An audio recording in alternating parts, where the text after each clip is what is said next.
नमस्कार विद्यार्थी मित्रांनो,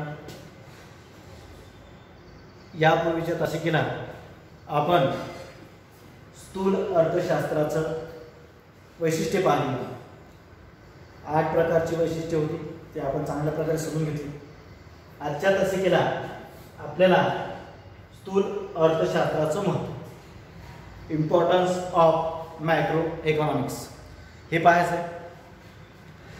स्थूल अर्थशास्त्राचा अभ्यास केल्यानंतर, स्थूल अर्थशास्त्राची व्याख्या पाहिल्यानंतर, त्याचा अर्थ समजल्यानंतर, त्याची व्याप्ती समजल्यानंतर, त्याचे वैशिष्ट्य समजल्यानंतर की या अर्थशास्त्राचं नेमकं महत्त्व काय, what is the importance of macro economics, हे समजून घेणं गरजेचं आहे. आता पूर्ण अर्थव्यवस्था जर समजून घ्यायची असेल, पूर्ण आर्थिक कारभार जर समजून घ्यायचे असेल तर व्यापक स्तरावरचा अभ्यास होणं महत्त्वाचं आहे. विद्यार्थी मित्रांनो, आता पहिला जो मुद्दा आहे तो आहे महत्त्वामधला अर्थव्यवस्थेची कार्यपद्धती. यापूर्वीच्या तासिकेला आपण अर्थव्यवस्था म्हणजे काय याचा अर्थ पाहिलेला आहे. मग ही अर्थव्यवस्थेची कार्यपद्धती कशा प्रकारे, ही जर कार्यपद्धती समजून घ्यायची असेल की नेमकी अर्थव्यवस्था कशी चालते, तर आपल्याला स्थूल अर्थशास्त्राचा अभ्यास महत्त्वपूर्ण ठरतो. कारण अर्थव्यवस्थेमध्ये अनेक अशा समस्या असतात, अनेक अशा अडचणी असतात, काही समस्या गुंतागुंतीच्या असतात, त्याचे एकमेकावर खूप मोठे परिणाम होत असतात. मग अशा प्रकारच्या अडचणी, समस्या समजून घ्यायच्या असतील, ती गुंतागुंत समजून घ्यायची असेल, समस्येतल्या अडचणी लक्षात घ्यायच्या असतील तर आपल्याला अर्थव्यवस्थेची कार्यपद्धती समजून घेण्याशिवाय पर्याय नाही. आणि ती कुठे समजते आपल्याला, तर ते आपल्याला समजते स्थूल अर्थशास्त्राच्या अभ्यासामुळे.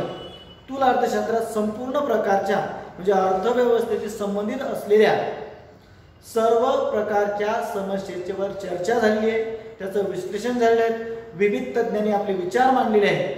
त्याच्यामुळं पूर्ण अर्थव्यवस्थेची कामगिरी काय आहे, त्याची कार्यपद्धती काय आहे, कशा प्रकारे संचालित होते, शासनाची भूमिका काय असते, शासन राष्ट्राच्या विकासात कोणते प्रयत्न करते, कशा प्रकारच्या अडचणी सोडवते, याविषयीचं विश्लेषण आपल्याला स्थूल अर्थशास्त्राच्या अभ्यासानं समजत असते. म्हणून अर्थव्यवस्थेची कार्यपद्धती समजून घेण्यात आपल्याला स्थूल अर्थशास्त्राचा अभ्यासाचं महत्त्व आहे. विद्यार्थी मित्रांनो, त्यानंतर आर्थिक चढउतार. आर्थिक म्हणजे इकॉनॉमिक्सशी रिलेटेड आहे. चढ उतार म्हणजे बदल, कमी अधिकपणा. चढ उतार म्हणजे बदल म्हणजे कमी अधिकपणा. की अर्थव्यवस्थेमध्ये उत्पन्नात चढ उतार घडून येतात, उत्पादनात चढ उतार घडून येतात. मग हे चढ उतार, ही चढ म्हणजे वाढ होणे, उतार म्हणजे घट होणे. मग या उत्पन्नातील चढ उताराचे, उत्पादनातील चढ उताराचे अर्थव्यवस्थेवर काय परिणाम होतात. मग त्याची वाढ होत असेल तर प्रगती होते, घट होत असेल तर अधोगती होते. मग हे असं होऊ नये, अडचणीची तीव्रता कमी करण्यासाठी किंवा अडचणीवर मात करण्यासाठी आपल्याला स्थूल अर्थशास्त्राचा अभ्यास महत्त्वपूर्ण ठरतो. आणि विविध प्रकारच्या अडचणी असतात, विविध प्रकारच्या समस्या असतात. घट झाली, दारिद्र्य समस्या असेल, विषमतेची समस्या असेल, मग अशा समस्या सोडवण्यासाठी आपल्याला, त्याच्यावरचे उपाय करण्यासाठी आपल्याला, म्हणजे त्याला व्यवस्थित करण्यासाठी आपल्याला स्थूल अर्थशास्त्राचा अभ्यास महत्त्वपूर्ण ठरतो. म्हणजे याही दृष्टिकोनातून आपल्याला म्हणजे अर्थव्यवस्थेचे चढ उतार समजून घेऊन त्याच्यावर उपाययोजना करण्यासाठी समग्र अर्थशास्त्र, स्थूल अर्थशास्त्र मदत करते, त्याचा आपल्याला फायदा होत असतो. म्हणून त्यासाठी याचे इम्पॉर्टन्स आपल्याला दिसतं. विद्यार्थी मित्रांनो, आणखी स्थूल अर्थशास्त्राचं महत्त्व काय, तर नॅशनल इन्कम, राष्ट्रीय उत्पन्न. आता राष्ट्रीय उत्पन्न जर समजून घ्यायचं असेल किंवा राष्ट्रीय उत्पन्न संकल्पना समजून घ्यायची असेल, कारण हे महत्त्वपूर्ण आहे. हे जर समजलं नाही आपल्याला, नॅशनल इन्कमची कन्सेप्ट जर समजली नाही, तर या आधारावर जेवढे काही विश्लेषण तयार झाले असतील, जेवढे काही सिद्धांत तयार झाले असतील ते आपल्याला समजणार नाही. कारण उत्पन्नाशिवाय आपण अर्थशास्त्राची कल्पनाच करू शकत नाही. कारण याच्याशी संबंधित अनेक समस्या, अनेक संकल्पना आहेत. कारण उत्पन्न असेल तरच रोजगाराचा विचार होतो, म्हणजे रोजगाराचा उत्पन्नाचा असा घनिष्ठ संबंध आहे. रोजगारावरच त्याचा उपभोग अवलंबून असतो, त्या व्यक्तीची बचत अवलंबून असते. त्या व्यक्तीची गुंतवणूक अवलंबून असते आणि या गुंतवणुकीवरच उत्पादन अवलंबून असतं. म्हणजे राष्ट्रीय उत्पन्नाची संकल्पना समजून घेतल्याशिवाय त्याच्या परस्पर संबंधित जेवढ्या काही संकल्पना आहेत, जेवढे काही विश्लेषण आहे ते समजणार नाही. म्हणजे राष्ट्रीय उत्पन्नाची संकल्पना किंवा रोजगाराची संकल्पना किंवा उत्पन्नाची संकल्पना किंवा बचतीची संकल्पना किंवा गुंतवणुकीची संकल्पना समजून घ्यायची असतील तर पहिले आपल्याला राष्ट्रीय उत्पन्न समजून घ्यावं लागतं. आणि राष्ट्रीय उत्पन्न समजून घ्यायचं असेल तर स्थूल अर्थशास्त्राचा अभ्यास आपल्याला महत्त्वपूर्ण ठरतो. म्हणजे याच्याशिवाय आपल्याला पुढच्या संकल्पना समजत नाही. यासाठी हे संकल्पना समजून घेण्यासाठी हे महत्त्व आपल्याला लक्षात घ्यावं लागतं. अशा प्रकारची स्थूल अर्थशास्त्राचं महत्त्व आपल्याला सांगता येतात. विद्यार्थी मित्रांनो, आणखीन जर आपल्याला आर्थिक विकास घडायचा असेल, आर्थिक विकास करायचा असेल, आपली मागासलेली अर्थव्यवस्था प्रगत करायची असेल, तिला विकसित करायची असेल, आपल्या देशातल्या समस्या सोडवायच्या असतील, दारिद्र्याची समस्या असेल, आर्थिक विषमतेची समस्या असेल, सामाजिक विषमतेची समस्या असेल, कोणत्याही प्रकारची समस्या असेल, ती सोडवली तरच आर्थिक विकास शक्य आहे. जर या समस्या नसतील कुठं तर आर्थिक विकास शक्य आहे का? मग आर्थिक विकास कशा पद्धतीने होऊ शकतो, मागासलेली अर्थव्यवस्था प्रगतमध्ये कशी आणता येईल, यासाठी आपल्याला ह्या गोष्टीचा अभ्यास करावा लागतो. म्हणून आर्थिक विकासाचा अभ्यास करावा लागतो की आर्थिक विकास करायचा म्हणजे नेमकं काय करायचं आहे. आर्थिक विकास करायचा म्हणजे दारिद्र्य कमी करावं लागेल, आर्थिक विकास करायचा म्हणजे सामाजिक विषमता कमी करावी लागेल, आर्थिक विकास करायचा आहे म्हणजेच पायाभूत सुविधाची निर्मिती करावी लागेल. आणि हे सगळं कशा पद्धतीने करावं याचा अभ्यास स्थूल अर्थशास्त्रात चांगल्या प्रकारे आपल्याला दिलेला आहे. म्हणून आर्थिक विकास ही जी संकल्पना आहे ती जर समजून घ्यायची असेल, करायची असेल तर आपल्याला स्थूल अर्थशास्त्राचा अभ्यास महत्त्वपूर्ण असतो. म्हणून आर्थिक विकास करण्यासाठी स्थूल अर्थशास्त्राचा अभ्यास आपल्याला महत्त्वपूर्ण आहे. विद्यार्थी मित्रांनो, आणखी ही आपली अर्थव्यवस्थेची वाटचाल कशी आहे, आपल्या अर्थव्यवस्थेची कामगिरी कशी आहे, आपली अर्थव्यवस्था प्रगत करते आहे का नाही, आपली अर्थव्यवस्था मागासलेली आहे का प्रगती करते आहे, हे जर समजून घ्यायचं असेल तर आपल्याला आपल्या राष्ट्रीय उत्पन्नाची आकडेवारी मदत करत असते. की नेमकं आपलं राष्ट्रीय उत्पन्न मागच्या वर्षीनं कोणत्या गतीने वाढत होतं. मागच्या वर्षी जर त्याचा 5% ग्रोथ रेट असेल तर यावर्षी 6, 7, 8% असेल तर निश्चितच आपल्या अर्थव्यवस्थेची कामगिरी चांगली आहे.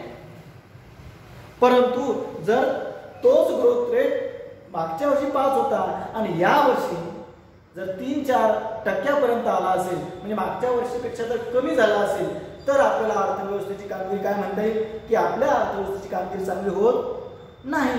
म्हणजे आपल्या अर्थव्यवस्थेची कामगिरी जर समजून घ्यायची असेल त्यासाठी आपल्याला राष्ट्रीय उत्पन्नाचा अभ्यास करावा लागतो, त्याच्या ग्रोथ रेटचा अभ्यास करावा लागेल. आणि राष्ट्रीय उत्पन्नाचा आणि कामगिरीचा अभ्यास समजण्यासाठी आपल्याला स्थूल अर्थशास्त्राचा अभ्यास महत्त्वपूर्ण ठरतो. हे जर नाही समजलं तर हे समजणं आवश्यक आहे. जर नसेल समजत तर आपल्याला स्थूल अर्थशास्त्र महत्त्व नाही. ते समजून घेण्यासाठी आपल्याला स्थूल अर्थशास्त्राचा चांगल्या प्रकारे अभ्यास करावा लागतो.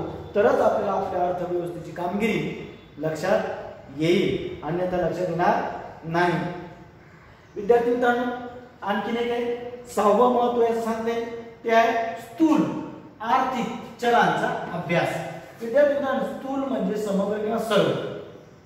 आता आर्थिक चल तर भरपूर आहेत, जसं एकूण उत्पादन आहे, एकूण रोजगार आहे, एकूण गुंतवणूक आहे, या सर्व किंवा किंमत पातळी आहे, सर्वसाधारण किंमत पातळी.